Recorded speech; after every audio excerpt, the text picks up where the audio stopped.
Ms. Stevenson. Okay. Mayor Pressing. Here. Okay, the first item is approval of the minutes of the previous meetings.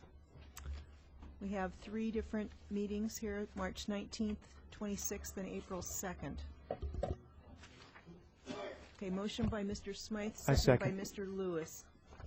Is there any additions or corrections to any of these minutes? If not, all those in favor, please signify by saying aye. Aye. Those opposed? Okay, that motion carries.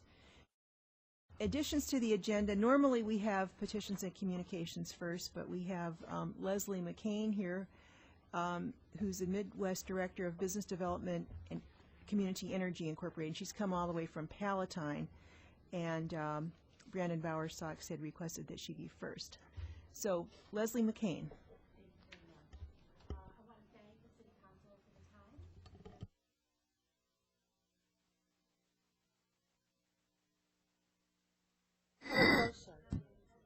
Can you hear me now? Okay.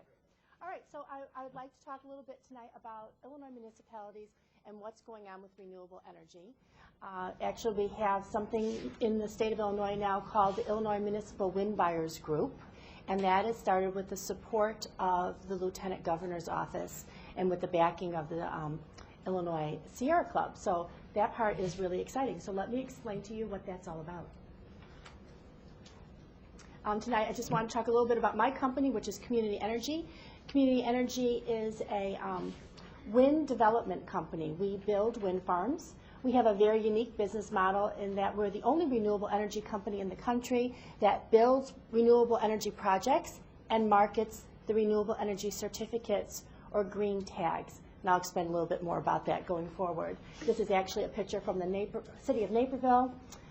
They have a renewable energy program for their residents where the residents can purchase renewable energy right on their electric bill.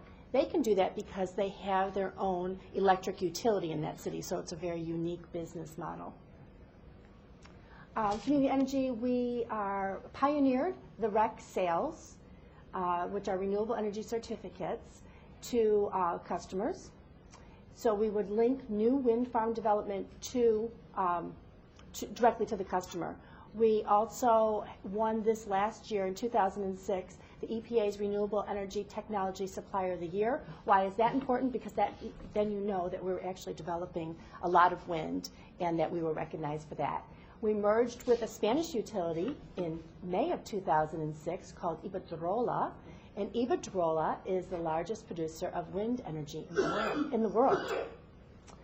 So like I said, we do have a very unique business model. We're partnered with over 18 investor-owned municipality utilities. We supply wind power to over 60 municipalities and over 50 colleges and universities. Columbia College in Chicago recently offset their electric usage with us, and that was a lot of fun. We're a supplier, so we supply the actual electrons to the grid.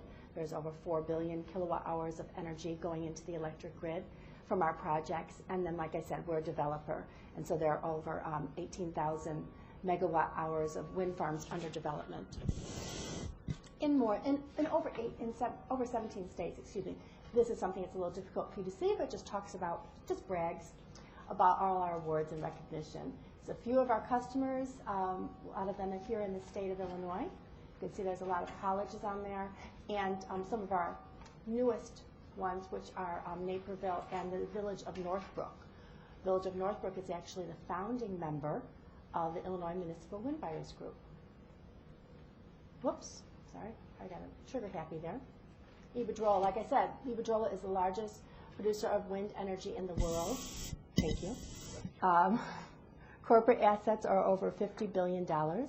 Iberdrola was recognized as one of the 100 most sustainable companies in the world, and we felt that their mission statement really aligned with ours, which is just getting more renewable energy built and into the electric grid as quickly as possible so that we all have a more secure energy future.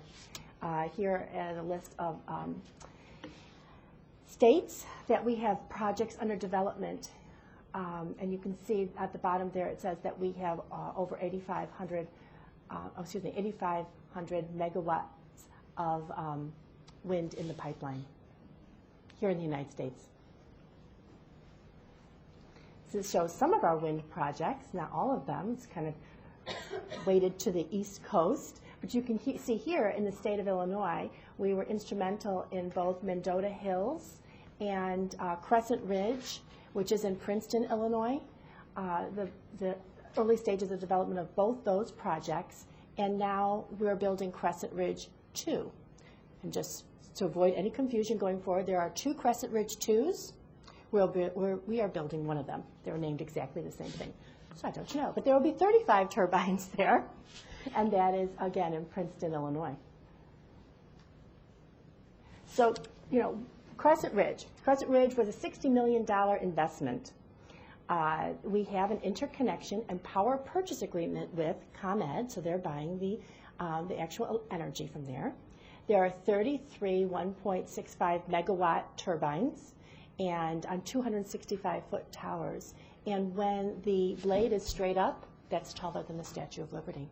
So I know that you have quite a few in the area here. I had the occasion to drive by the one on 74, and I just think it's like being at War of the Worlds. But it's very, very, I think they're very neat to see, and I think they're beautiful, but I'm prejudiced. That wind farm created 60 short-term construction jobs and 6 long-term operation and maintenance jobs. And I'm not sure if you're aware, though, that the farmers get between $3,000 and $5,000 a turbine per year to have the wind turbine on their land. So it's a great deal for the farmers.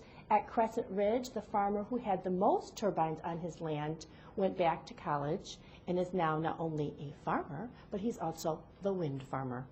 So that was quite the thing to see. Why wind?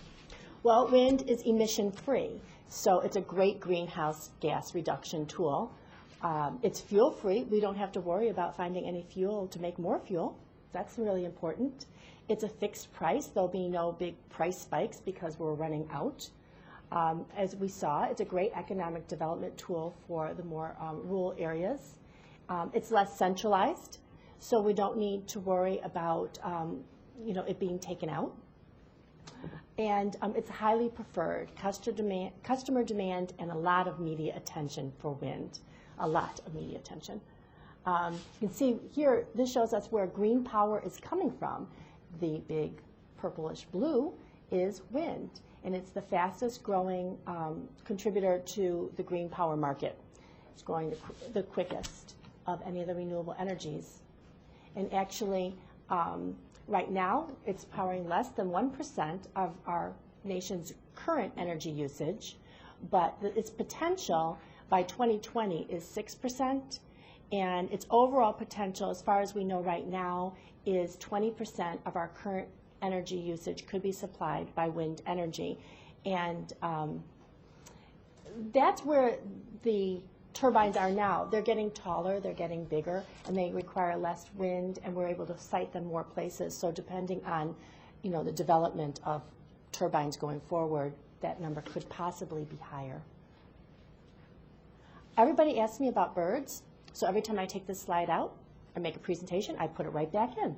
Because everybody wants to know if wind farms take out birds, and unfortunately, birds are affected by a lot of things. You can see that they are affected by our buildings and our windows. I just like to use the lower number, 98 million times a year. They run into our vehicles about 60 million times. Communication towers, about 4 million. And we say wind generation facilities about 10,000 times. The statistic is 3 to 7 birds a year. Although our project manager at Community Energy said that, or Iberdrola, said that he has actually never seen a bird on the ground. So that's good. And then you can see house cats and pesticides also do a lot of damage to birds. So a well-sited wind farm is really no detriment to birds. This is something you might want to take a close look at after I did leave the presentation for you to look at. But this shows every single type of energy we currently use in the United States, or probably all over the world, and what its environmental impact is. And one of the sources that have put this together is the Union of Concerned Scientists. And you can see that a well-placed wind farm actually has the second least environmental impact. It has a 0.1 because there is some land use. And solar has 0.0, which is really neat. So that's a very interesting slide to see where we get our energy from and how it impacts us environmentally. Renewable energy certificates. I said earlier that we market the outputs from the wind farm. So there are actually, from every kind of energy, the electrons come out and they go to our electric grid, and then they come to our homes and our businesses and give us power. From all renewable energies, there's a second output, and those are the renewable energy certificates. Sometimes they're called green tags. They're exactly the same thing. And for every megawatt hour of energy that's produced, one renewable energy certificate is produced. And it is produced to support the cost differentiation between what we can actually sell the power for and what it actually costs to produce. Renewable energy still costs more because all the costs are up front. And so to get that infrastructure built, this model was put together with the EPA, the renewable energy certificates. And so when I say to you that the citizens of Naperville are able to buy renewable energy right on their electric bill, they're actually purchasing the renewable energy certificates and making up the difference between what it costs to produce that energy and what it actually can be sold for. I like to include this map. This is all the states that have renewable portfolio standards. And a renewable portfolio standard, so the states in green, the states in yellow have renewable portfolio standards. And that is that the utilities in that state would have to purchase a certain amount of renewable energy by a certain date. And so, of course, what does that do? That encourages more development to happen in that particular state. Here in the state of Illinois, we have been working under a voluntary RPS. So Ameren and ComEd have volunteered to offset, or to purchase, I should say, I think it's 13% by 2020 of renewable energy. But I do know that in the state Senate there is a bill for a state mandated RPS in the state of Illinois. So that could be changing very soon. So one thing we really like to talk about is the environmental benefit from for the purchase of renewable energy certificates. So you can see that in Naperville, collectively, that program's doing very, very well. They've got about 50,000 households in the city of Naperville. We have almost 2,800 households signed up for the program, so we're working towards 6% of the population. What did I just do? I think I just did something bad. Here he comes. And what would you guess? So collectively, they have purchased over 8,000 kilowatt hours. Excuse us. I don't think it's important. I don't think it's important. Thank you, though. 8,000 kilowatt hours of electricity a year. They've offset, I should say, 8,000 kilowatt hours of electricity for the year. And that's like not burning over 3 million pounds of coal, or not putting over 9 million pounds of CO2 into our air. And then on the very right-hand side, a really good way for people to get a handle on what this actually means, it is like they have planted over 667,000 trees. So I always say it's a lot less labor intense for them to have purchased the certificates than to get the shovels out, or not driving over 8 million miles, or, these are all ors, or taking over 1,400 cars off the road. So collectively, that town has really benefited our environment. Northbrook. I mentioned earlier that Northbrook is the founding member of the Illinois Municipal Wind Buyers Group. Kind of a long name, but we couldn't think of anything shorter. And we put these banners up all over the city of Northbrook to communicate their leadership. So it says Northbrook leading the way with clean, renewable wind power. And Northbrook offset 49% of the city's usage. And they did that because they have a water treatment plant there, and the water treatment plant uses that much energy. And so their pollution savings is like not burning almost 2 million pounds of coal. And you can see so on and so forth, but the planting of trees, over 339,000 trees, could have been planted, or they could have purchased the certificates. So that's what they chose to do. Besides getting a lot of environmental benefits from their commitment, they also got a lot of press. So you can see that they were on Channel 2 and they were on Channel 5, and we had a great article in the Chicago Tribune. Being a leader in any business really garners a lot of press. We've worked a lot with the ski industry. Aspen and Vail have both offset their electric usage, and the amount of articles that have come out of that were very interesting. The EPA has issued a challenge to all Fortune 500 companies, actually, to double their purchase of renewable energy, either direct energy or renewable energy certificates. Both qualify by the end of this year, and so you're going to see a lot of that in the press as the year comes to a close. This is the EPA's list of top local partners. So I hope you can all see this. The top, the number one city is the city of Austin. And if you see where the big blue arrows would be, that's New York State Municipal Wind Buyers Group. And that's where we got this idea from when Northbrook offset their half of their electric usage. We thought, well, we should start a group here too, because they were number 13 on the list. So they weren't going to make the top 10 list. This actually goes to 10. I don't know, it says 9, but there's actually 10. And so there was no way a small community was going to be able to get on this list with cities like Austin, Texas, and San Diego, California on here. So we decided that we would start this group, and any municipalities in the state of Illinois that would like to put their purchase under that heading, we would make a run for the EPA list. And so that's where we stand on that. So this is a flyer from the Illinois Municipal Wind Buyers Group, and I've left this for your viewing pleasure later.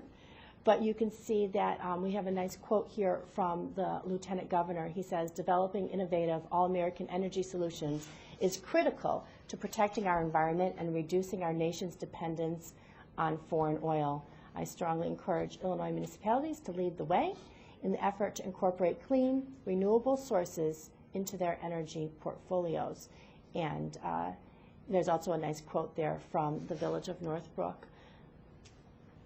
But my favorite quote is from the Sierra Club, who says, municipalities are in a great position to create cleaner communities and cleaner energy future for Illinois in the 21st century.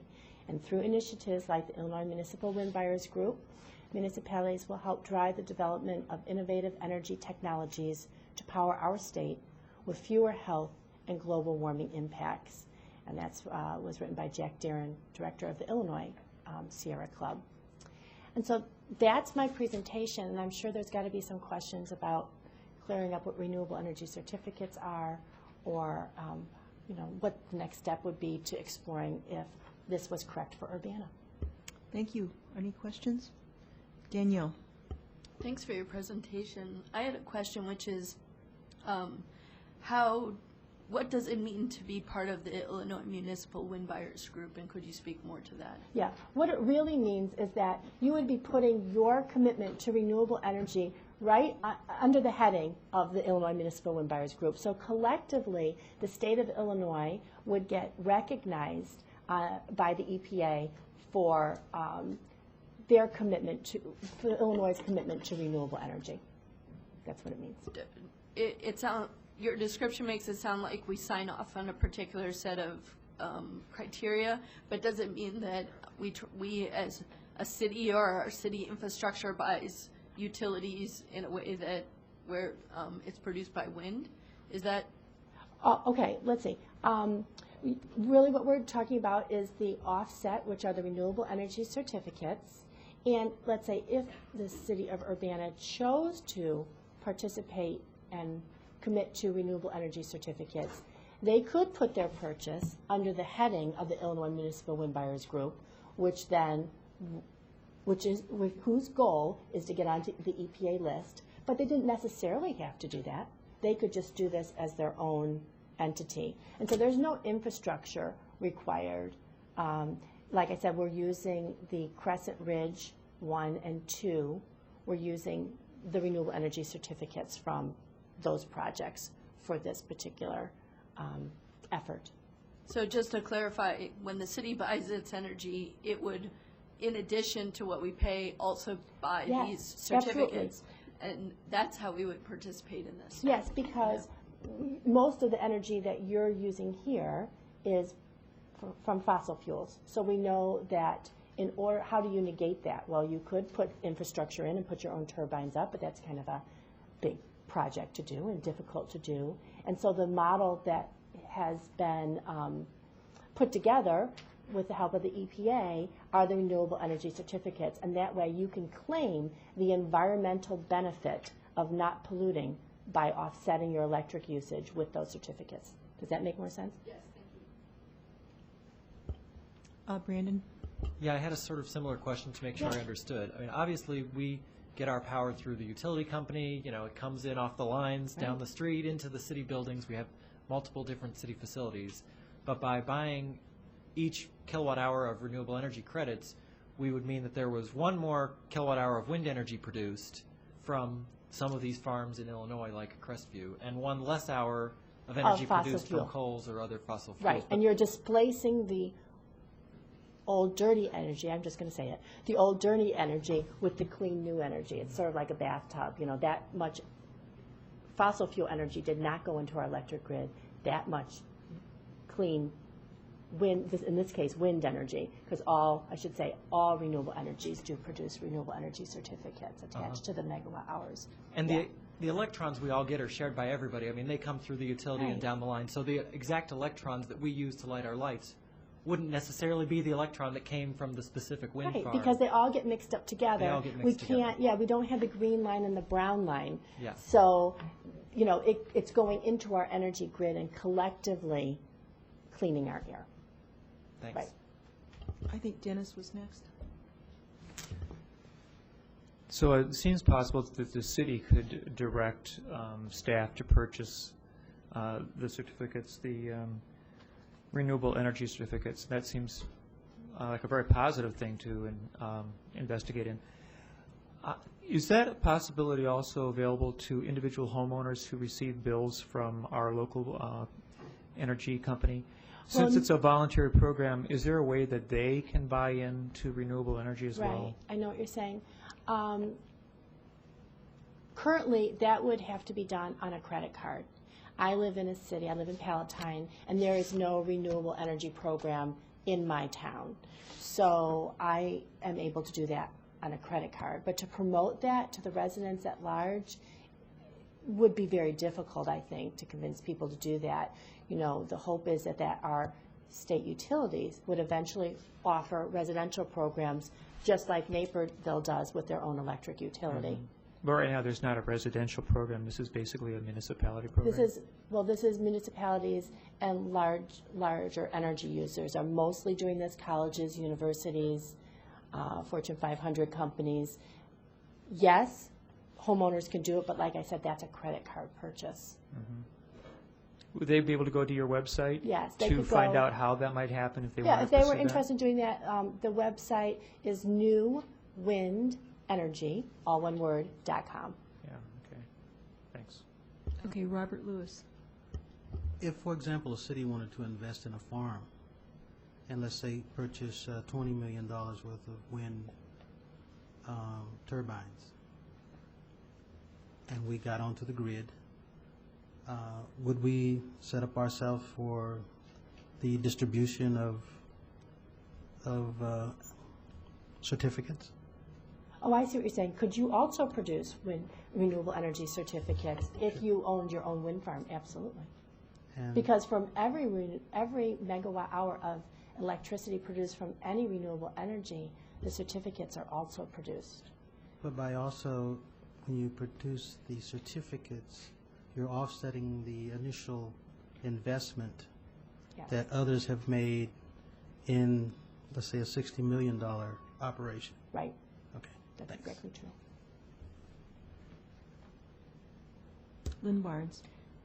Obviously, you pay a premium for this, and so it's almost like, I mean, maybe this isn't right, you're kind of donating for the cause to get money back into the system to be able to produce more of these and have it used on the grid, Sort of. sort of. Sort of. Okay. But donating, to me, the word donating says you're not getting any tangible benefit. And the tangible benefit is the environmental benefit. Those are Right. quantitative. So we can say those benefits are actually incurring. And that's the So- purpose of the certificate, is to But count that's the the benefit. certificate, the purpose of the certificate is to make up the difference between what renewable energy costs to produce and what the actual electrons can be sold for. Does that make Right. sense? And Yeah. how much more is it? It's about well, it depends. In the state of Illinois, it's about 2.5 cents a kilowatt hour difference. So a residential program in Naperville, it's 2.5 cents a kilowatt hour. There also is National Wind, which is a less expensive to get. So, there can be a blend of that. In Northbrook, they purchased all Illinois Wind because they felt that they were creating the pollution here, and so they wanted to make sure that the pollution was offset here. Some people don't feel that that's as important, and I'm not, one to say. Thank you very much. Thank you very much. Thank you for your time.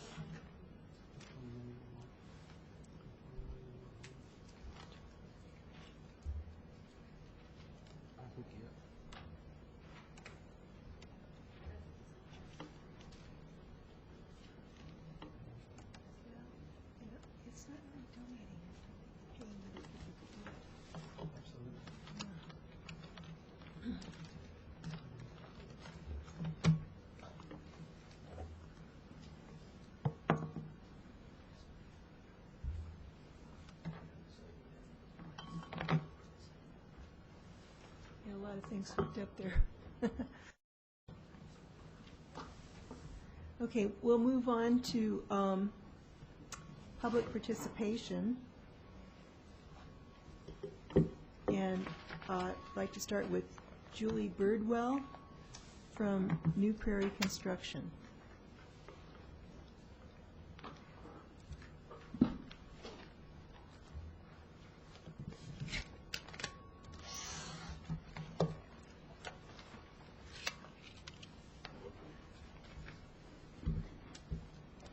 Thanks for the opportunity to come and talk with you folks for a few minutes. Danielle Chenoweth asked me to come and talk to you a little bit about my experience as a builder contractor in Champaign-Urbana and the building of our straw bale house here on East Main Street in Urbana. When my business partner Jill Mulder and I decided to build in the Champaign-Urbana area, we definitely decided to build in Urbana because we had talked with code officials in both cities, Champaign and Urbana, and we felt that the code officials here in Urbana were much more open to the possibility of more alternative forms of construction, and they were more open to the idea of ecologically friendly construction and supportive of it, so we decided to build our home here. And to tell you, it took many years to build our house because we were doing it in our spare time, so to speak. And our experience with the code officials throughout the process was a really positive one. So I'm very thankful for that and appreciative of their cheerfulness and their willingness to work with us. Danielle wanted me to talk with you a little bit about different things that, from my perspective, that the City Council or the City of Urbana could do to help promote straw bale construction and other forms of energy efficient, green or sustainable construction. So I have given all of you a few different handouts that you can peruse at your leisure, but just briefly, some of the ideas that came to mind when I pondered this would be for the city or to provide tax incentive for non-traditional building methods.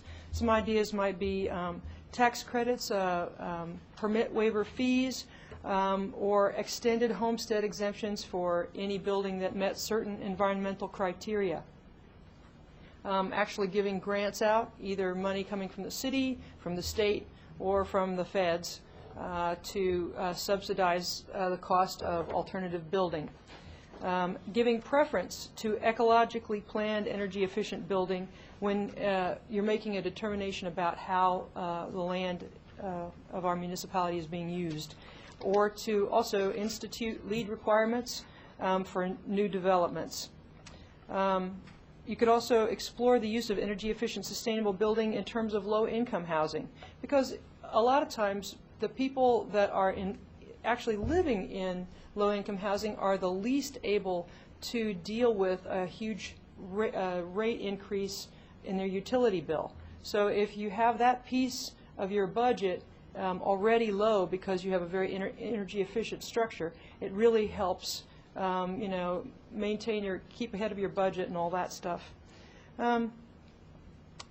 Also, one might decide as a municipality to court actually environmentally friendly business. Business is, what I mean by that is I mean a business that actually is in the business of producing something, a building material that's considered green. And I have in the examples Rostra or Papercrete. You could utilize more the resources that are available at the University of Illinois, and we also have a lot of local folks here. I'm thinking of the Eco Lab here in town with Katrine Klingenberg. She knows a lot about Passive House and about sustainable building and development. And to bring everybody along, educational opportunities could be provided for both builders and developers to help educate them in exactly how do you do this and how do you approach sustainable development and also green building practices. And finally, I think, you know, just being brave enough to dream big and to be visionary as a town, as a municipality would be really, really important. I really applaud you for the work that you've done so far. I want to ask you about the straw house. A couple of questions. First of all, what is the energy savings on that compared to the similar size house? Well, I can tell you that because the very first year we lived there, we did a cost comparison. My business partner and I. She has a 1970s house. I think it's a 2x4 stud wall construction with 1970s technology in terms of insulation. So I think it's fairly representative. It's got Pella windows. It's a very nice house. It's fairly representative of what most of the people in our area live in. And we both have high efficiency forced air gas systems to heat the house. So we did a therm comparison, and we had, from the research in the literature, we'd been able to we figured that we were going to be using half as much per square foot to heat and cool our house. We ended up using 20 to 25%. So it was a 3/4 reduction in the amount per square foot that it takes me to heat. And then this year, I got a corn stove put in the basement, and I have a wood stove upstairs, and my gas furnace didn't go on. And we're also interested in reinstating the construction program at Urbana High School. Do you think there's any interest in having people who are qualified to teach this kind of construction? I think I think it would be great to teach young folks how to do it. You know, it'd be really great. Get them familiarized with the different processes. Are there instructors that could do it? You mean outside of? Oh, yes, there are. Yeah. I don't know of anybody locally. Actually, perhaps one person locally was a builder in Arizona, and he's built a straw bale in Arizona, so he might be able to teach. I'm just trying to think of local people besides the folks in our company. Dennis Roberts. So indeed, you've built a straw bale home, and it's unique and awe-inspiring, I could say, in our community. Are you in the business of constructing straw bales? And if you were, would you tender suggestions or contemplate a larger group of homes, like 7 or 8 homes at once? Is that something that your company would be involved in potentially? It would be a big project for us, being with the size of company that I have. But that's my interest was to basically bring a more ecological, sustainable approach to new construction to Champaign-Urbana. And so to that end, yeah, I would be interested in pursuing a project like that. I think for a company our size, it would have to be almost a cooperative effort. I've tried to think about how I could do it in many different ways. So I think it'd work out best if it was a cooperative effort. Danielle? One of the things we've talked about with Ecolab and some of the other housing developers in town is doing a site with, say, triplexes or shared wall systems, and possibly even partnering with Habitat for Humanity, where volunteers are involved in the building of the houses. I know with the straw bale construction you did of the studio, I think, behind your house, you had volunteers come and help kind of do a barn raising, so to speak. Mm-hmm. Could you talk a little bit about if the city of Urbana were to consider straw bale construction for affordable housing with, say, these duplex or triplexes, if those strategies like volunteers helping with the straw bale or having multiple units on one piece of property, if that would help to offset the increased cost of straw bale, or some of the strategies that we could think about in terms of making it affordable for us to do super energy efficient homes for low income people. Right. I think the idea of duplexes, and you call them triplexes, I think that's an excellent idea, because what that does is, because the walls are so thick, you have the square footage of living space in terms of the footprint does get cut down. So if you're able to put 2 or 3 units together and you have more standard separation walls between the units, then the percentage of what you lose in terms of your living space gets cut down fairly significantly, and you're still gaining the energy efficiency of the overall building package. So I think that that's an excellent idea. And I think that having volunteers come, it's a mixed bag. I think it's wonderful. It's a great community builder. It's just a lot of fun, and it helps educate people and really get them interested in, this is, I can do this and I can live here, and it really is very empowering. My experience with it has been we did bale raisings for both the house and the studio and back, and we got a lot of work done in a couple of days, and then we spent probably the next week fixing the mistakes that the volunteers had made. So I don't know that it saved us any time. It helped a little, I think. I don't know if it saved us any time, but in terms of the building experience and the total community building experience, it was really a positive thing. You have a very interesting tree in your front yard. Do you know the history of your tree? Yeah. Do you have it documented? Do I have it documented, with photos and stuff? No, the history of it. I don't know very much about it, but the day after my son was born, I saw a bunch of people in my front yard. I think you were one of them. Yes. That was us. That was us. we were told the story by our city arborist that Abraham Lincoln bought that tree. Isn't that after he ran over a small tree of on Dr. his way to Danville. He was reading a book and his carriage ran over the tree. So that's the legend. So you have a very historic home site there. Evidently. Okay, thank you very much. You're very welcome. Okay, next, Roy Williams.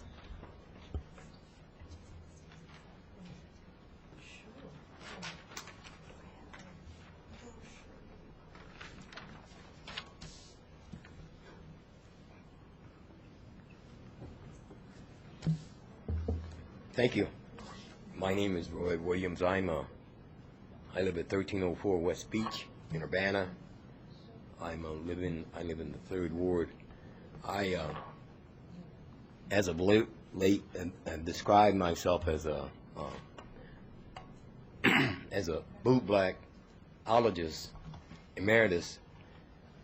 I think that kind of represents, at least from the strength that I feel in going into the public sector to speak. I'm here tonight again about, I say streets is where I'm concerned. I came to complain about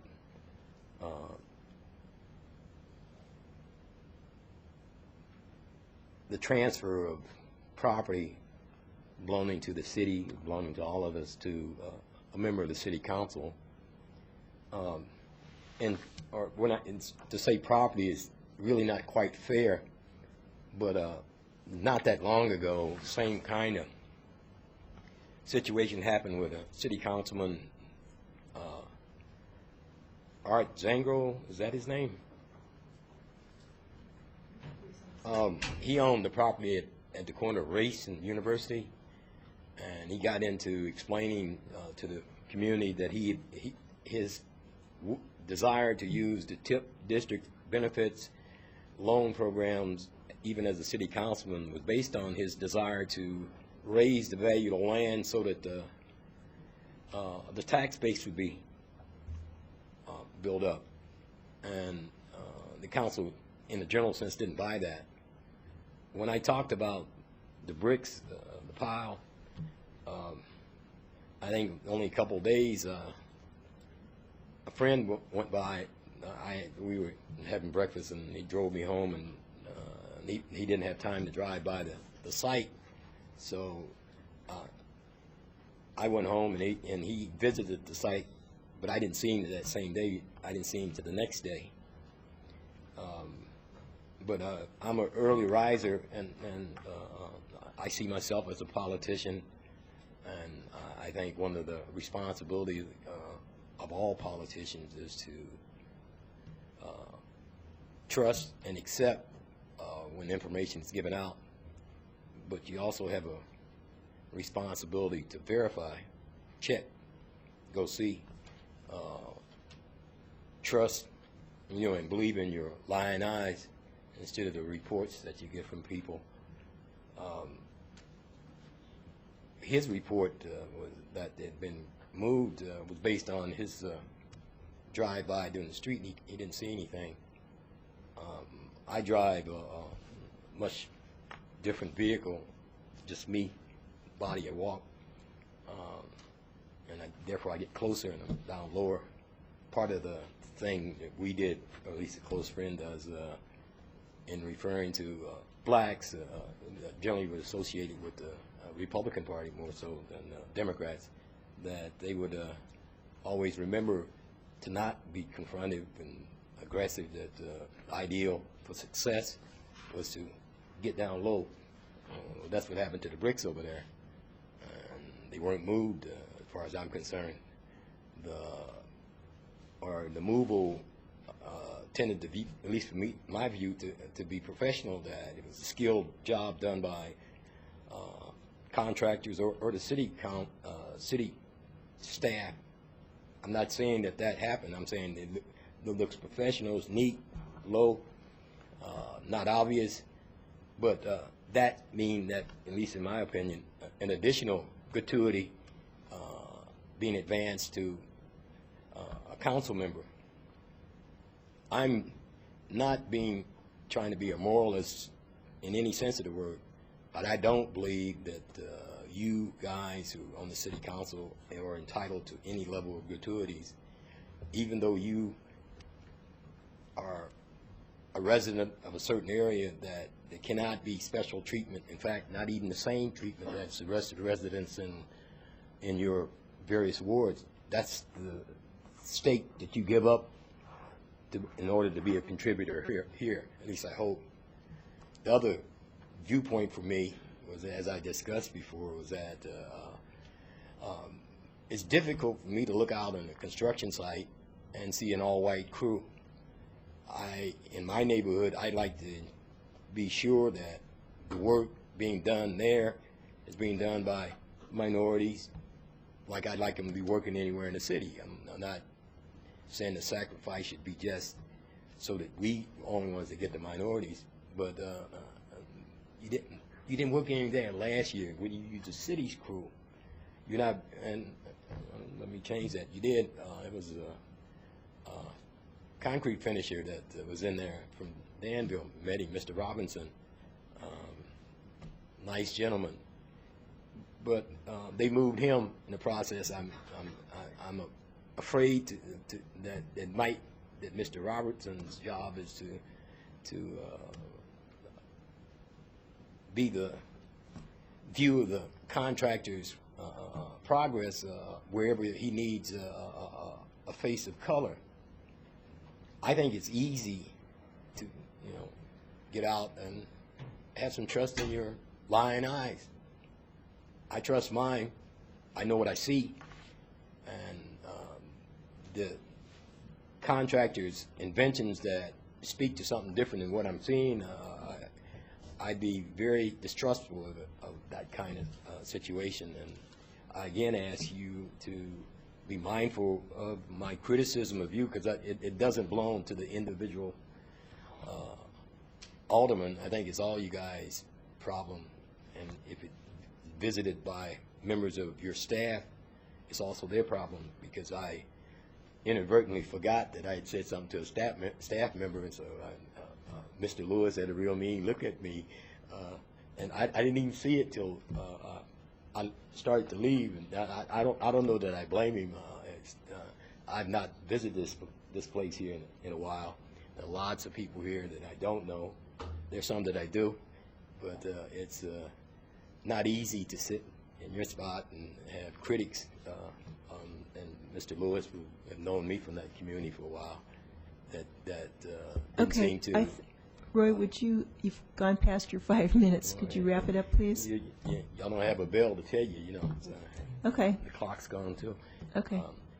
That means shut up, but no, it doesn't. It's just we're trying to be fair to everybody. Yeah, so I understand. I'm so still could you talking. please wrap it up? I say I'm still talking, still looking, and trusting in my lying eyes. Thank you. Okay, thanks. Okay, next, Andrea Anteloff.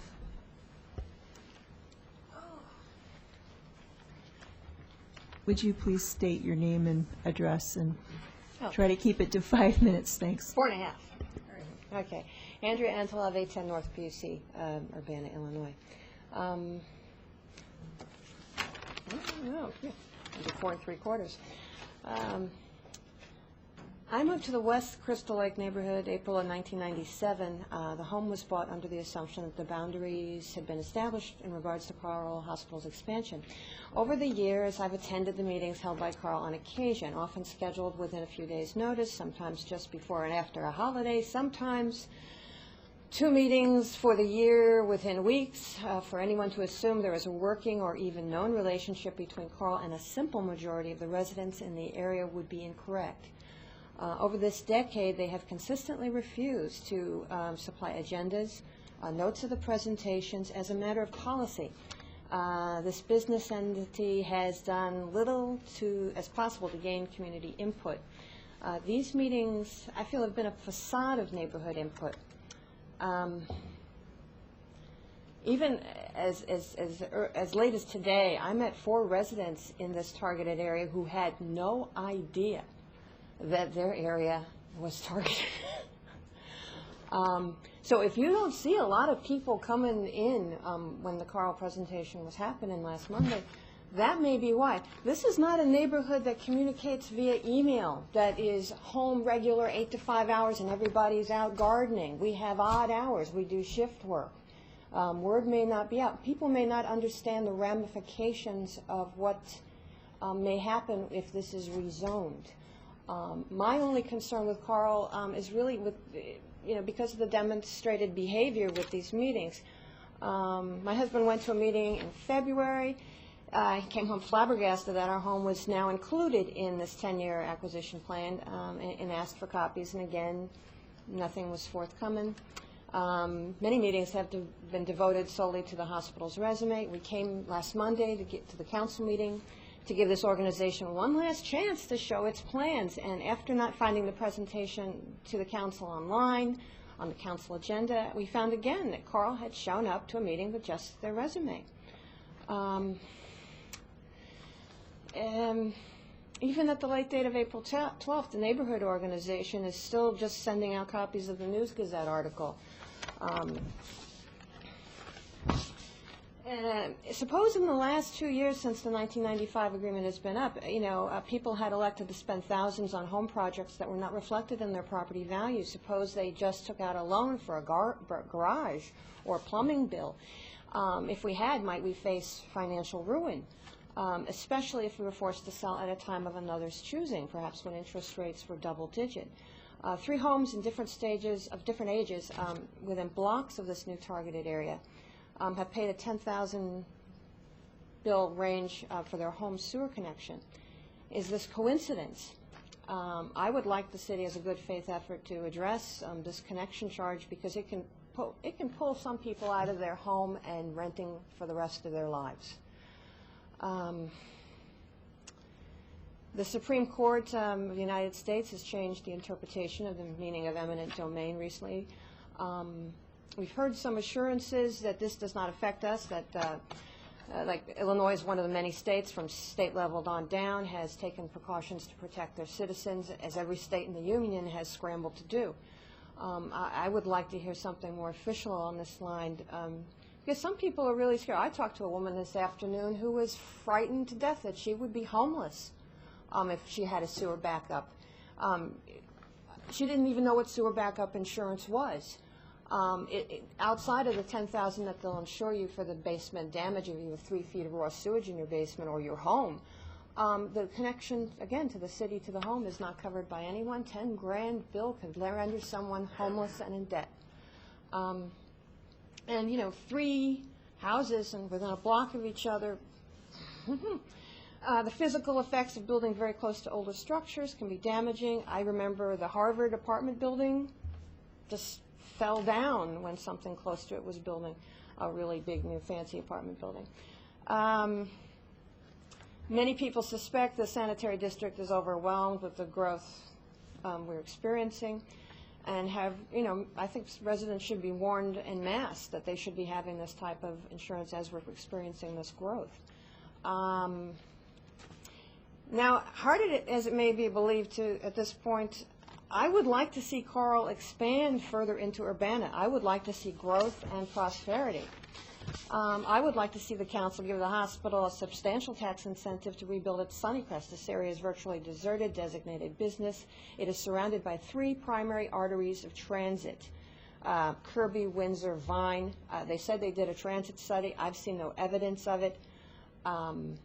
And it seems to me it'd be a much quicker trip from campus to that area and much more convenient.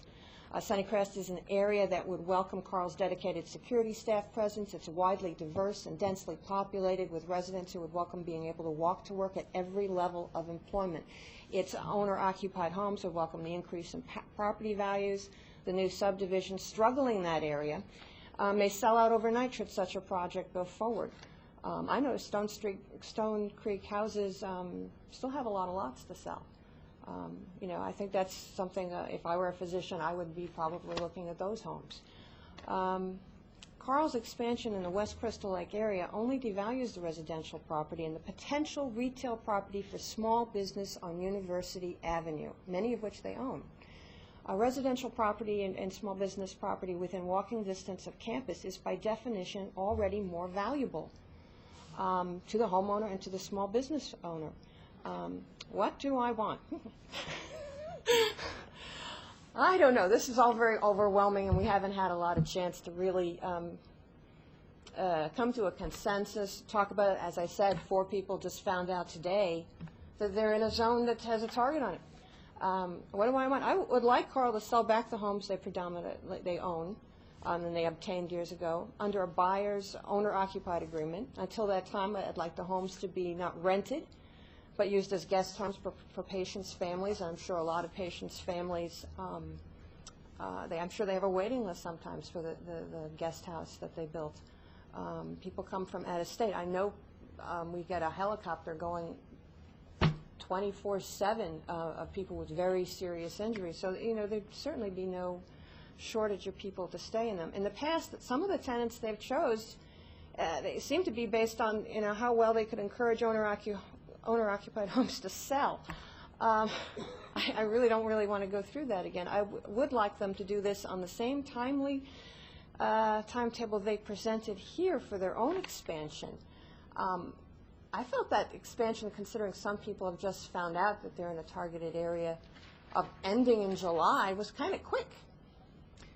Andrea? Yeah. First of all, there will be public hearings on this. That was just the very initial introduction. And you can, I don't know if you are interested, but UCAN is leafleting the neighborhood to ask people what their preferences are so that the neighborhood can think about what they would like to see. So, you know, if people are just finding out about this, that's because it's just starting. There's going to be plenty of public input. I understand that this agreement was 10 years from 95. That would make it 2005. So that means 2 years. Have they said nothing? Have no plans been talked about? Well, they're going to have That's another 2 years. public hearing on housing, and sometime in April or early May. So, you know, there will be a lot of discussion at the City Council, and I don't think people should be afraid that their house is going to be taken by eminent domain, because the city is not going to do anything like that. Yeah, but I trust you guys, even you. I trust all of you. But, you know, when I see this digging going on, and I know what that bill is, and I see all these holes in the north end where older houses were, I wonder, was that why? Was that, you know, was that why a lot of the older houses are gone? Was it that kind of bill?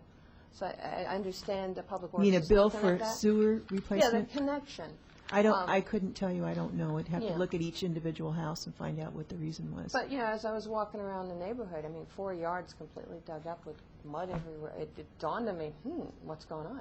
Okay. And can all these people handle this expense? Are they selling because of this expense? Okay. Couple Well, I of appreciate you bringing that up. And we'll talk about this some more, but thank you very much. Is there anyone else who would like to address the City Council? Okay. Let's move on to old business. We have ordinance, well, first of all, I do have a couple of things here. I have a proclamation to read, and this is on behalf of the Boneyard Arts Festival. Whereas arts, culture, and entertainment enrich the quality of life in Champaign County, and whereas multidisciplinary arts are supported and valued by the citizens of Champaign County, and whereas 40 North, 88 West was formed in 2002 to promote and support art, culture, and entertainment, and whereas the cities of Champaign and Urbana have celebrated the arts and have focused attention on the value of arts in our lives, and whereas the annual Boneyard Arts Festival plays a vital role in bringing the arts and entertainment to our citizenry, now therefore we, Gerald Schweihart, Mayor of the City of Champaign, Illinois, and Laurel Lunt Pressing, Mayor of the City of Urbana, Illinois, do hereby declare April 20th to 22nd, 2007 as Boneyard Arts Festival Weekend in the cities of Champaign and Urbana, Illinois.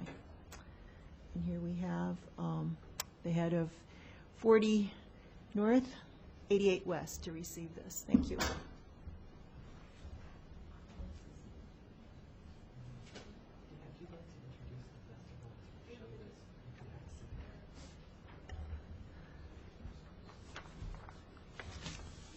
Thank you. First, I'd like to thank the City of Urbana for your continued support of 40 North and our entire creative community. We're always happy to partner with you to ensure art lives here, to boost our education, creative workforce, economy, tourism, community development, and overall quality of life. 40 North, 88 West, and Illini Media will present the 5th annual Boneyard Arts Festival this Friday, Saturday, and in communities, especially outside of CU, on Sunday.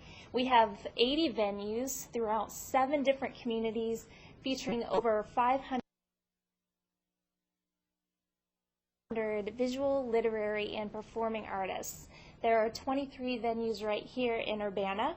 You can find specific listings of the venues, artists, days, and hours on the 40 North website, 40north.org.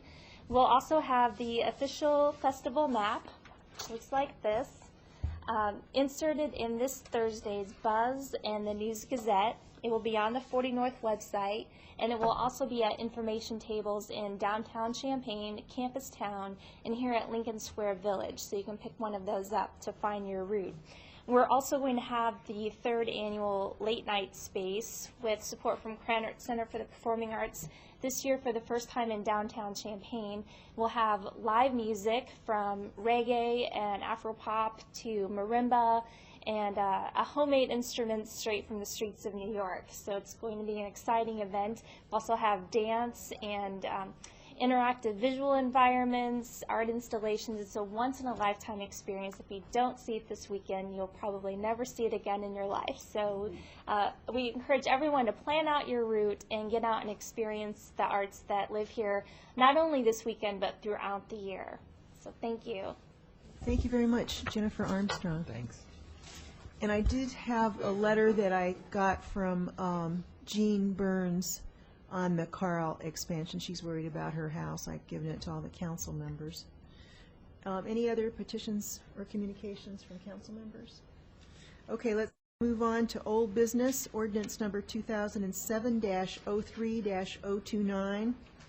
An ordinance approving a combined preliminary and final subdivision plat. This is for Brickhouses Road subdivision. And we have Robert Myers here to explain it from our Community Development Department. At the last committee of the whole meeting, you asked that this be forwarded to council, and you asked us to bring it forward with certain changes, which we've done. So we've incorporated what you've asked for. Just a quick overview. This would approve a preliminary and final subdivision plat for Brickhouses Road subdivision on the north side of Airport Road and just east of Heights Cross Road. The waivers that this would be approving would allow a 25-foot wide street rather than a 31-foot wide street. It would also waive sidewalks in front of lots 8 through 11, 8, 9, 10, 11. The rest of the sidewalks in the subdivision would be deferred until the point at which sidewalks along Airport Road would be installed. In other words, in the future, when development reaches this site, or when necessary, according to the city engineer, the property owners will install sidewalks along Airport Road and then within the subdivision also. So not requesting a waiver for sewers. The way we have it set up is that they'll apply for a sewer permit from the state, and if they're granted it, they'll install the sewers. If they're not granted that permit, then they will allow us to set up a special assessment area so that in the future we or whoever is the authority at that time can have sewers installed when necessary. The conditions that we placed on it is that no parking be allowed on either side of Brickhouses Road, and no parking signs be installed. Improvements to the intersection of Airport Road and Brickhouses Road is requested by the township. Again, they're applying for that sewer permit as requested. And then also we added that a permanent conservation easement is to be included on the 10-acre tract, Lot 12, and then also on the detention basin. And that is predicated on this being a conservation subdivision, as the owner has said that this is, and also the waivers are predicated upon the idea that this is a conservation design subdivision too. So that there's a link between the waivers, the conservation easement, and then the design for the subdivision. So with that, city staff is recommending approval. Okay. Let me see now. Heather Stevenson, I think, had her hand up first. Robert, at our last meeting when Deborah was here, the last time she was here, she said if she had to put sewers in, it would cause her not to be able to do the neighborhood or the subdivision. Has staff spoken to her since then? I received a letter from her stating that she wouldn't be able to do it, but I don't know if you've spoken to her since then. I haven't. Our Public Works Director met with their engineer on Thursday, and at that time they didn't say anything to that effect. They would not be able to do it. I know she stated at that last meeting she had reservations on whether she'd be able to do it or not. Did you receive your letter after that meeting? Do you know? The letter I received was that was a letter to me after her statement and the way I voted, and that she appreciated my consideration into where she was coming from, and that she didn't know that she would be able to do it. But like I said, that was, I think, a couple days after the meeting, so that's why I'm asking if staff has talked to her since. No, I haven't spoke to her after that point. It may be that if, let's just say the subdivision is approved, she would have the ability to do the subdivision, install the sewers, or she would have the choice of not doing the subdivision. That's the same case for any subdivision that's approved. I think Dennis Roberts was next. Well,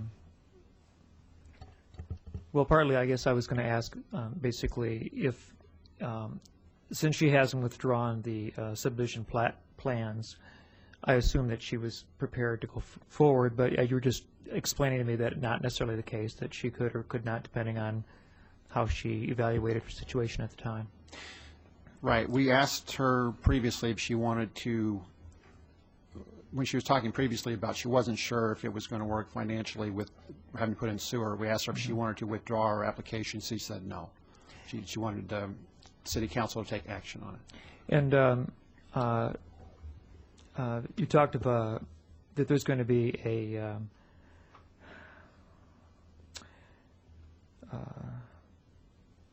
okay, it says there's going to be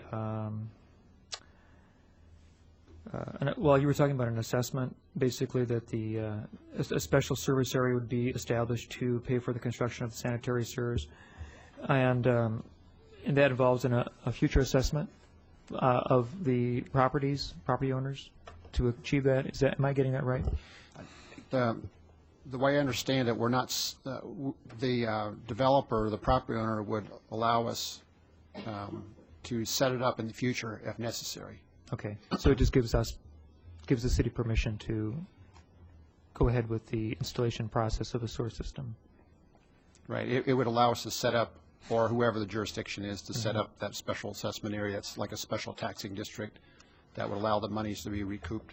Okay. To put in that infrastructure. Alderman Roberts, if I may add to that, in the ordinance that will be under your consideration this evening,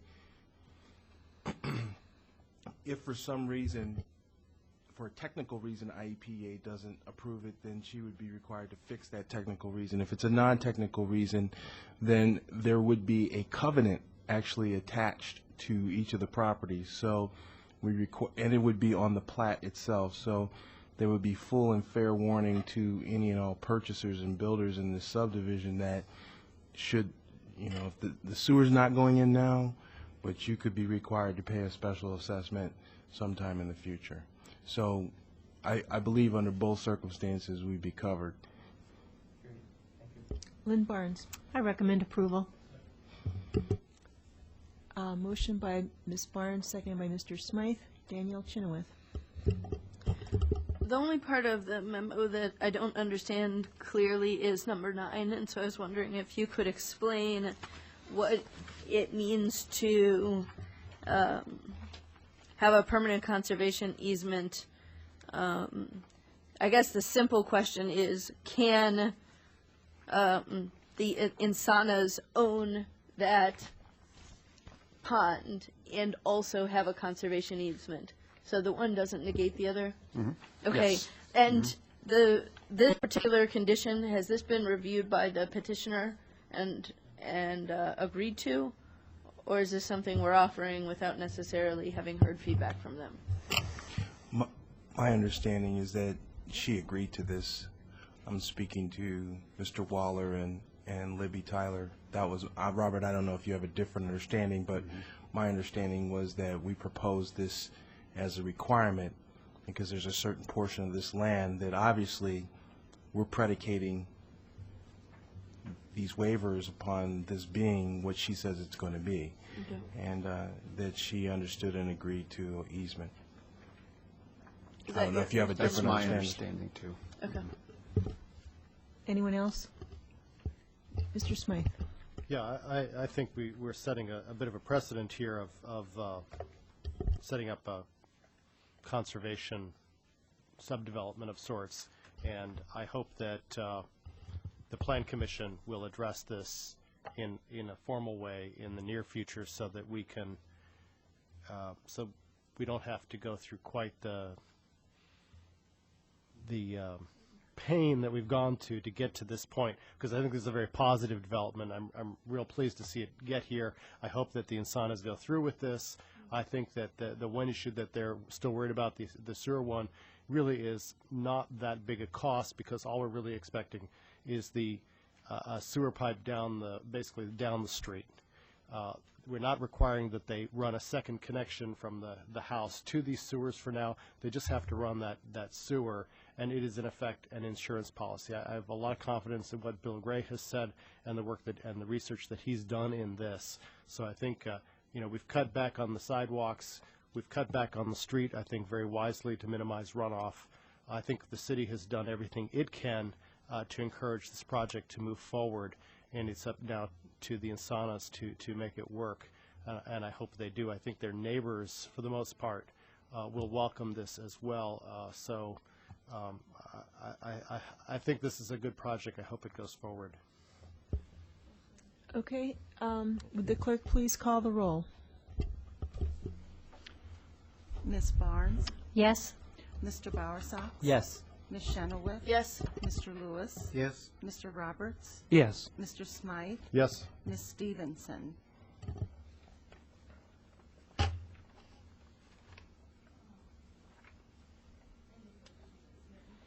Talk to.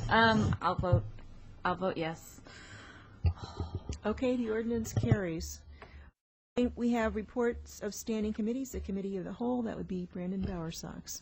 Yeah, the Committee of the Whole met last Monday on April 9th at 7 o'clock here, and we sent 3 items to the council. Some of them had a recommendation to approve, and some of them we forgot to say that, so they just were moved to council without any recommendation, which is fine too. The first of the 3 items is the Sustainable Urbana motion. I'll read it. The motion directs city staff to hold a brainstorming session and add their suggestions to the list that we compiled last week to briefly perform a rough initial assessment of the feasibility of each, and then report the list back to us in July.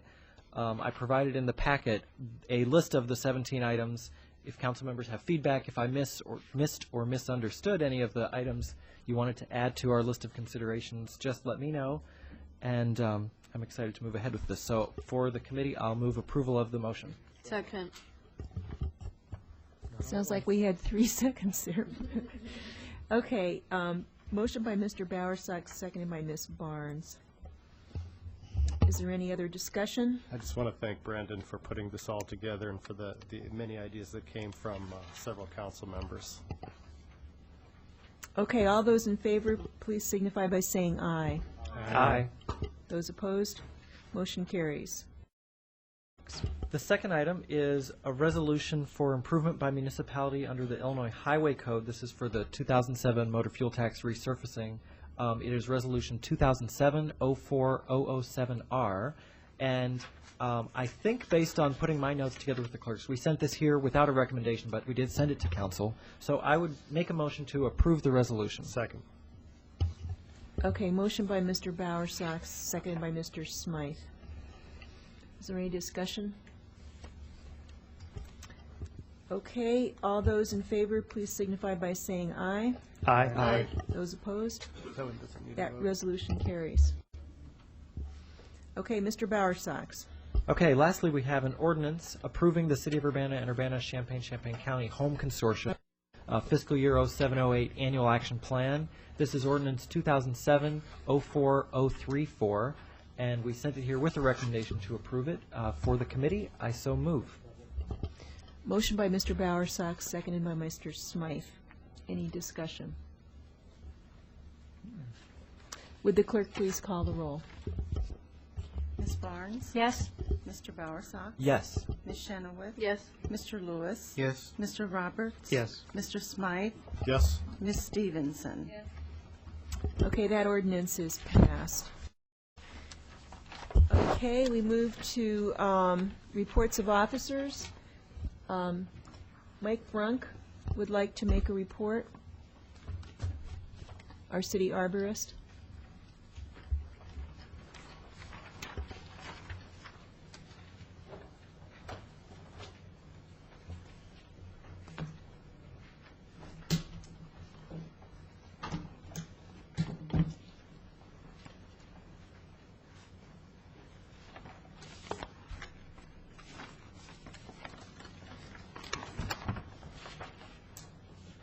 Great. See if I can work this.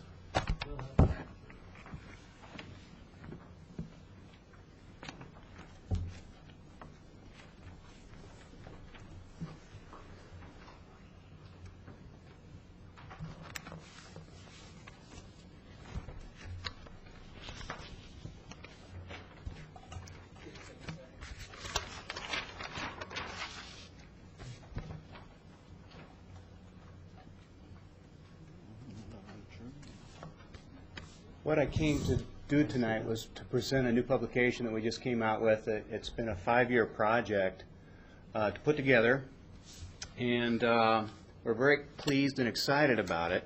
I don't know if you all remember a little piece that we did about, I guess it's been 10 years ago now, called the Tree Growing Guide.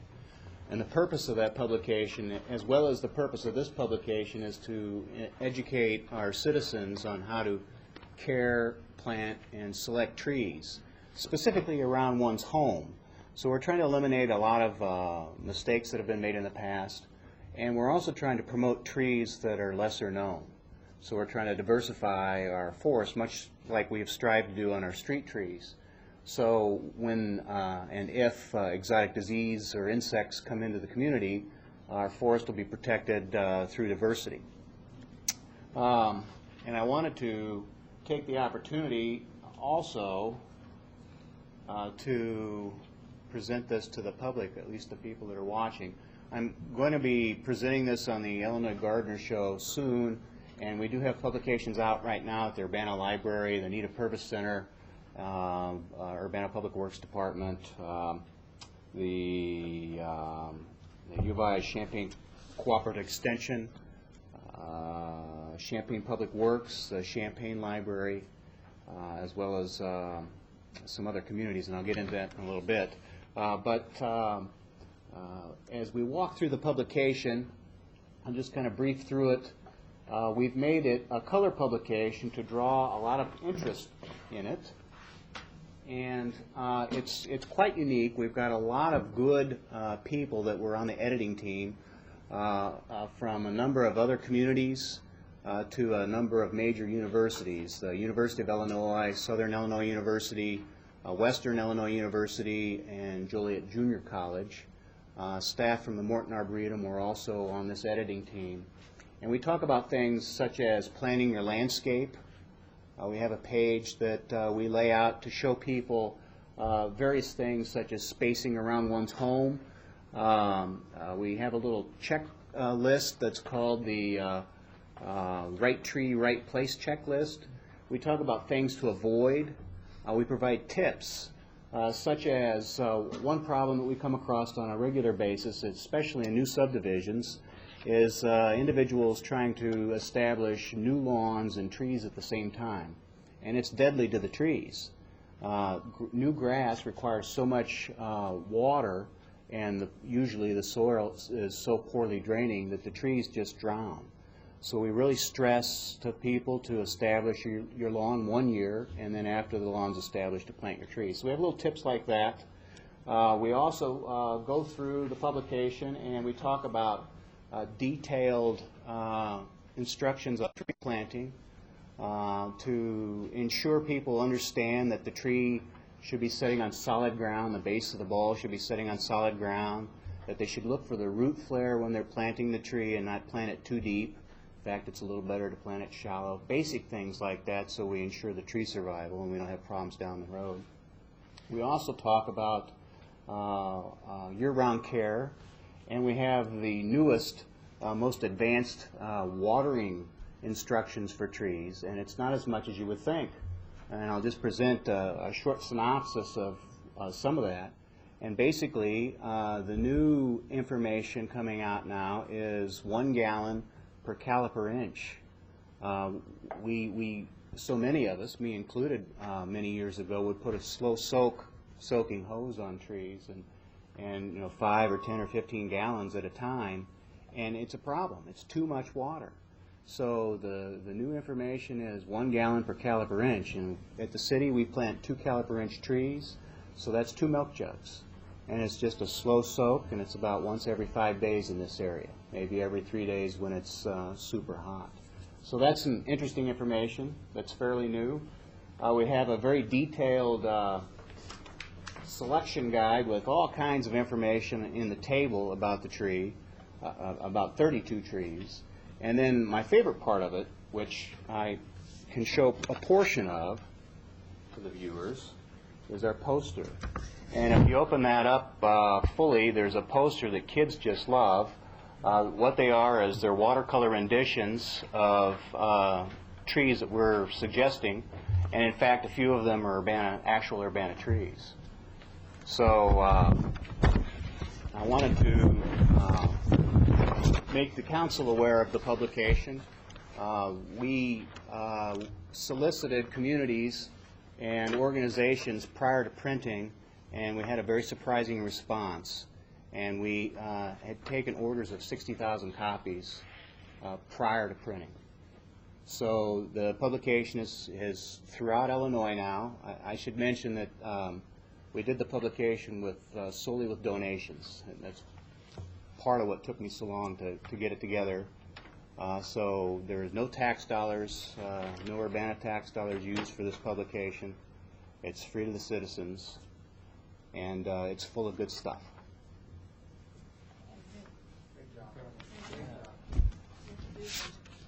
Thank you. Thank you very much. Any questions for Mike? Well, now you see why we're still a tree city. Danielle.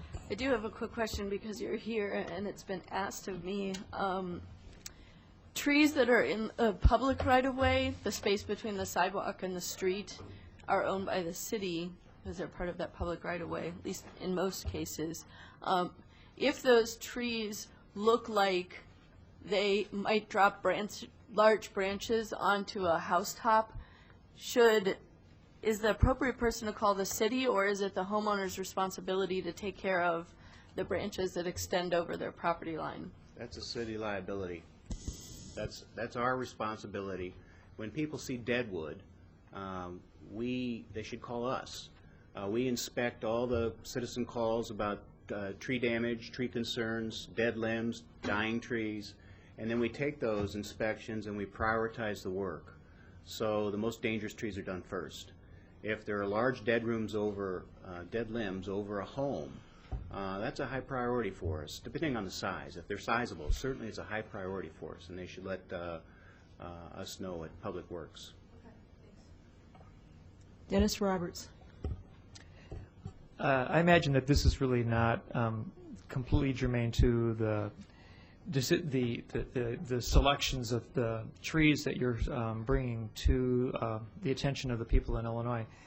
I have a friend who had a forestry degree as an undergraduate, I believe, and has spent a lot of time volunteering to take out honeysuckle from the woods. It's an invasive species. The trees that you suggest in your brochure, some of them are new or a little bit unusual for our area. Can you explain a little bit how tree selection is done, and and maybe talk a little bit about the dialogue between retaining native species versus imported species, and where the balance is and how you judge those? Yeah, very good question. Native species are very useful trees, very useful in areas that we have native conditions. You see in this guide and a lot of trees being planted in areas, in urban areas that aren't native anymore, and it's mostly due out of demand of trying to find something that will survive. Our new construction techniques for subdivision development is changed. In the old part of Urbana, a contractor would go into an area and build a home without any heavy equipment. In one of the homes I lived in Urbana, I dug fence posts, and I was 42 inches deep, and I was still in topsoil. You don't find that in the new subdivisions. You have 8 inches maybe, or whatever's brought in. So the native trees, a lot of the native trees won't work in those types of soils or drainage conditions. So we arborists and landscape architects and landscape contractors have to be creative in finding trees that will work in these areas, or experimenting with planting techniques that will get them to work, such as planting them high or digging French drains at the bottom of a hole. Our purpose with this particular list is what's happening, and it's very easy to do. Nurseries will grow trees that make them money. Those are trees that grow fast, and those are trees that are in high demand. People will ask for what they can get. If they're used to seeing a pretty red maple or a sugar maple, that's what they ask for, and it's kind of a closed circle. The nurseries will grow what make them money, and the people ask for what they can get, and it never goes beyond anything else. So we're trying to create a demand with this publication, and we started to do so 10 years ago with the monochromatic one, of the public asking for trees that aren't really all that popular at the nurseries. So we can diversify the urban forest and protect it from who knows what, whether it's the emerald ash borer or the Asian longhorn beetle or the gypsy moth or verticillin wilt or a number of other things that are here or soon to be here. So it's really, in an urban area, a matter of finding a very diverse number of trees that can be, successful in such a harsh environment. So perhaps if you had a farmstead, this wouldn't be such a big topic, but because we live here and we have paved streets and sidewalks and new construction, you're trying to offer the citizens of Illinois just a lot more choices. A lot more choices, and it is a different atmosphere. We do have a lot of native trees that we do offer on the publication as well. They're coded native, Kentucky coffee tree being one of them. Fascinating. Thank you so much. Yeah. Thank you very much. Welcome. Okay, next we have, under new business, resolution evidencing the intention of the City of Urbana to issue single-family mortgage revenue bonds. Mayor, I'll go ahead and start that. Okay. John's going to play backup on this, may need him. Each year at this time, as many of you are familiar, we allocate our volume bond cap. In Illinois, home rule communities have the ability to direct how that's used until May 2nd. After May 2nd, the authority of the volume bond cap cedes to the state of Illinois. We traditionally try to influence how that's used, and so we usually make a decision at this time of the year on how the volume bond cap can be used. If you'll recall, volume bond cap is a creature of the IRS code.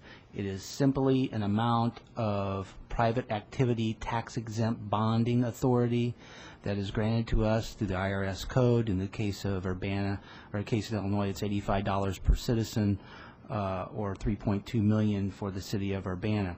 We have a variety of uses that are restricted, but uses that we can put that volume bond cap to work for us. Typically, we do it in something that's consistent with our housing goals for the city, although from time to time we do allocate the bond cap to specific projects. If you recall, we allocated 1 year's project volume bond cap to Prairie Winds. It wasn't all used. We reallocated it we allocated the bond cap last December. In previous years, we have selected a particular project that could use it, such as the Lakeside Terrace, for example, made that allocation. In this particular year, we have no specific projects. It's a recommendation in working with Community Development, John, that we allocate our volume bond cap to programs that have been successful for us in the past. The recommendation would be to take about half of it and allocate it to IDA programs, which would be the mortgage credit certificates and the first-time home buyer, and then take half of it and allocate it to the municipal bond pool, where we do the first-time home buyer program. Those programs, and John's probably got more details, would have provided a specific benefit to our Urbana citizens as opposed to ceding the bond cap to the state of Illinois. So we would continue to make the recommendation and go with the community development recommendation on the split of how to balance the uses of those funds based upon how they feel it would best benefit our citizens. So the recommendation would be to move forward with these two resolutions, and then we would follow up by the end of the month to do the appropriate documentation with the state of Illinois as to how Urbana will use its volume bond cap. So the two resolutions could be done together? That's correct. Lynn Barnes. I'd like to move approval of resolution number 2007-04-008 and resolution number 2007-04-009 in omnibus fashion. I second that motion. Okay, motion by Ms. Barnes, seconded by Mr. Roberts. Is there any further discussion? Okay, all those in favor, please signify by saying aye. Aye. Aye. Those opposed? The motion carries. Then we have resolution number 2007-04-010R, a resolution authorizing adoption of the Illinois Route 130 High Cross Road Corridor Plan. Robert Myers, our planner, is here.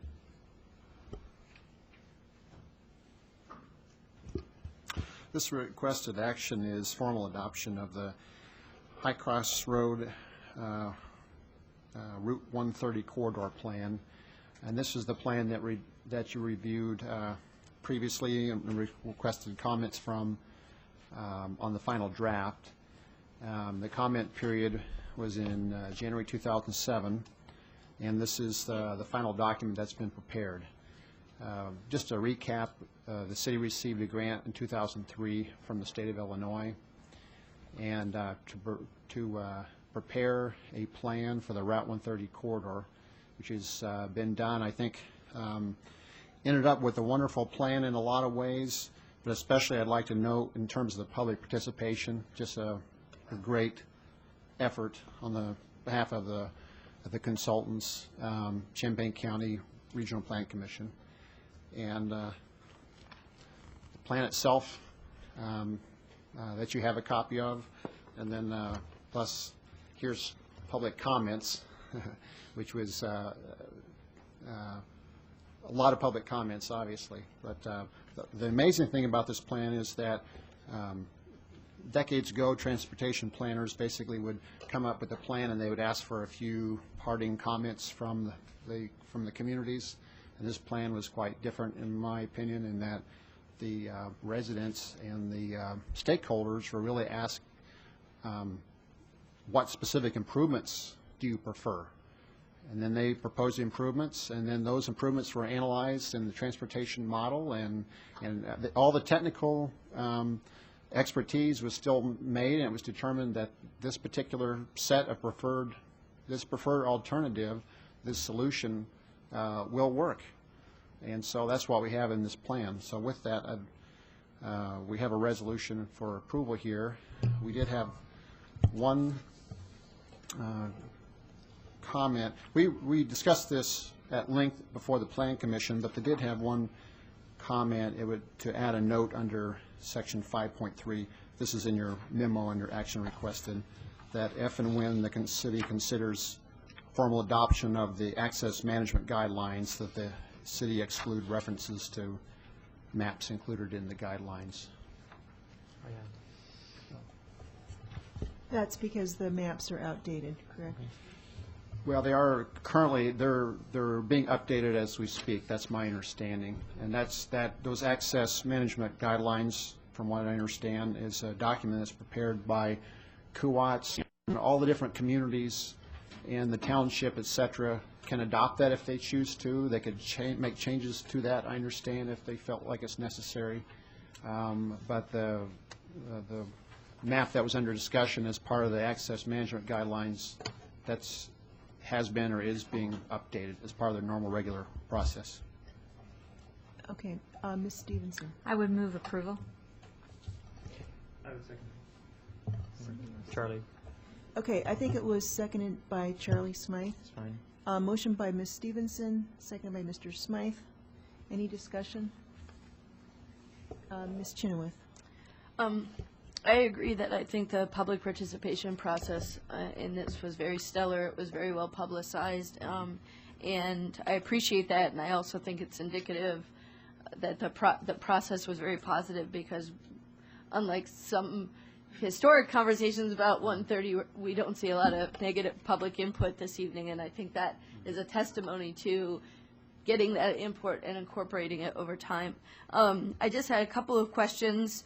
I did actually spend a good amount of time with this thick document, not the part 2, but the first part, and it was very helpful.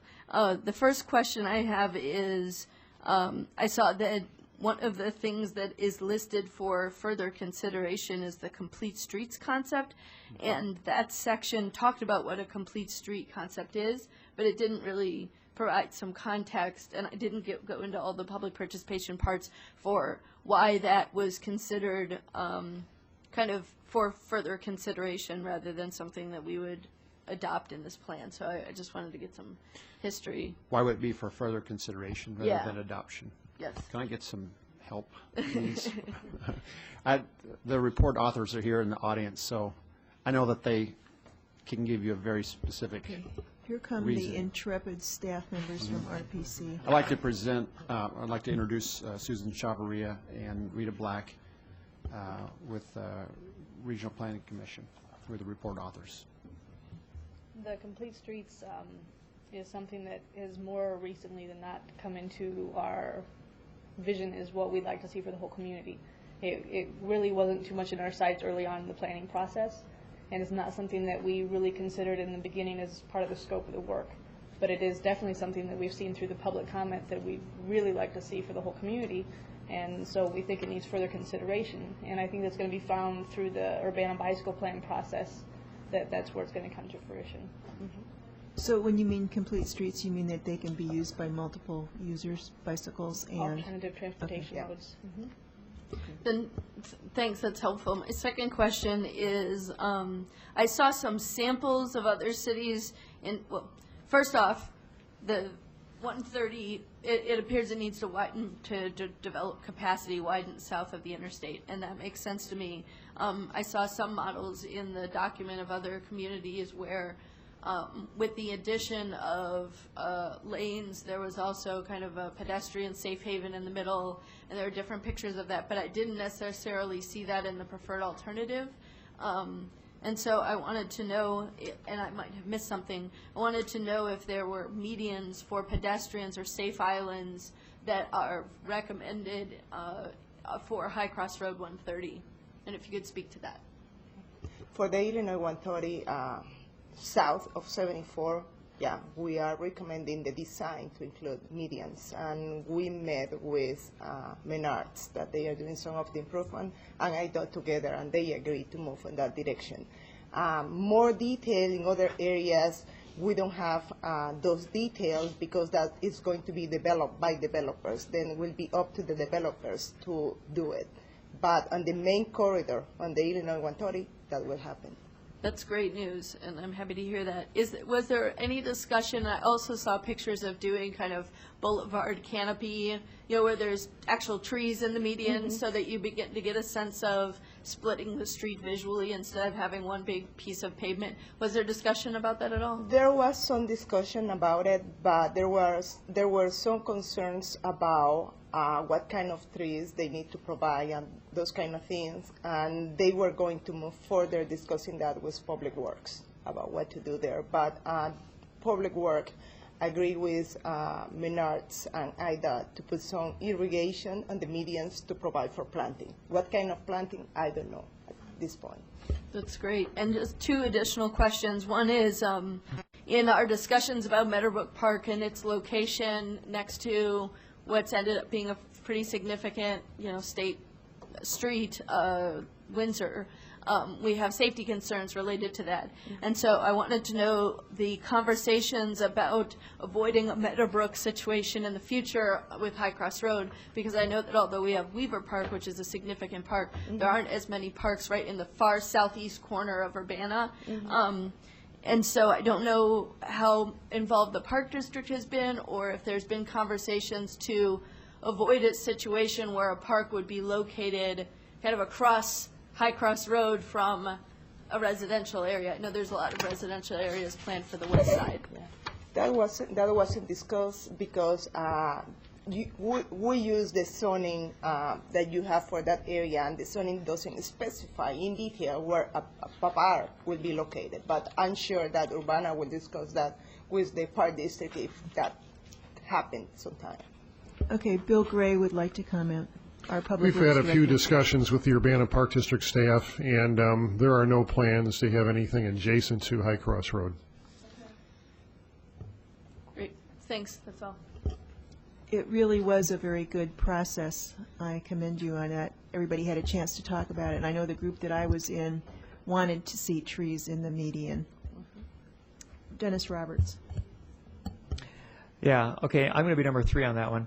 And because I'm a real big proponent for the boulevard look. And now we have, we just received today some excellent choices for appropriate tree plantings in various conditions. And I would think that there'd be a tree in this brochure that would possibly suit our needs. So I commend the fact that the first major construction along that road is going to provide for, and they have agreed to have irrigation in the median, and so obviously the median is going to be wide enough to bear some kind of planting. I think it's going to make a safer corridor to have those kinds of separations of traffic lanes. And I also would like to say that from what I've heard of people who live on the north side of the expressway, they're very pleased with the choices. They felt like their voice was indeed heard by the planning process, and that the preservation of the more rural sense of North High Cross Road, yet with improvements as far as shoulder conditions and things, certain other upgrades, is actually going to make the road safer without necessarily changing its feeling.